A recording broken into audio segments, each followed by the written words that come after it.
We're breaking down Vince Wesson on this edition of Bulldog Ballers. And tell me the story of how Vince Wesson became a Bulldog and how the city-county game played into that. Yeah, Vince is a great athlete and competed against him for 2 years in high school. So I went to Bullard and he went to Clovis West, and was always admire his athleticism. And so I had the opportunity to we played the city-county game here in Bulldog Stadium.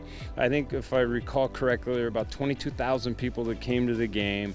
And I was blessed to have the opportunity to work out with Fresno State athletes when I was still in high school. So I threw a lot of balls to Henry Ellard and to Stephon Page, and that allowed me to be a better player.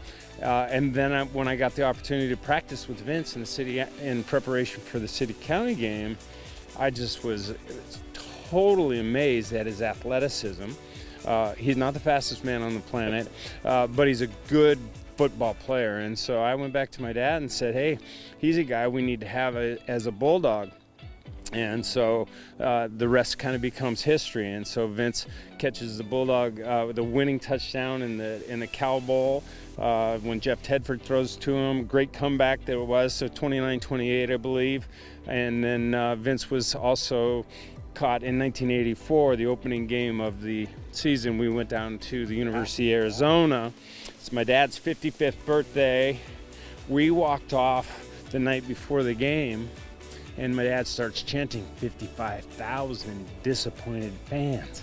55,000 disappointed fans. So we are absolutely just chanting with him with this electricity the night before the game. And it was a great battle game. I forget the score-ish.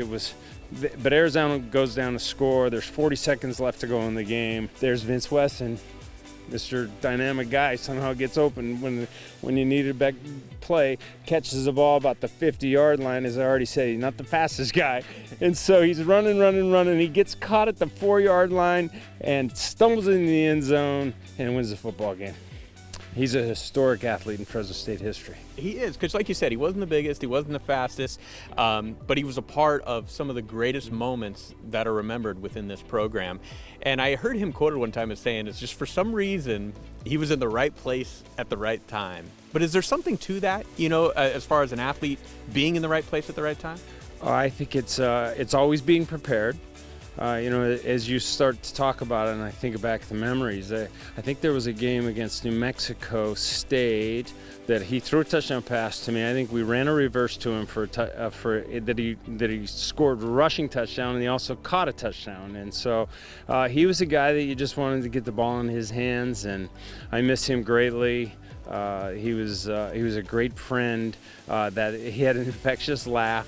He never met a stranger, and just had a dynamic personality, and his life was cut too short. But he left a good thumbprint and his fingerprints all over my life. And God bless Vince Wesson and bless his family as well. Kevin Sweeney on the late Vince Wesson.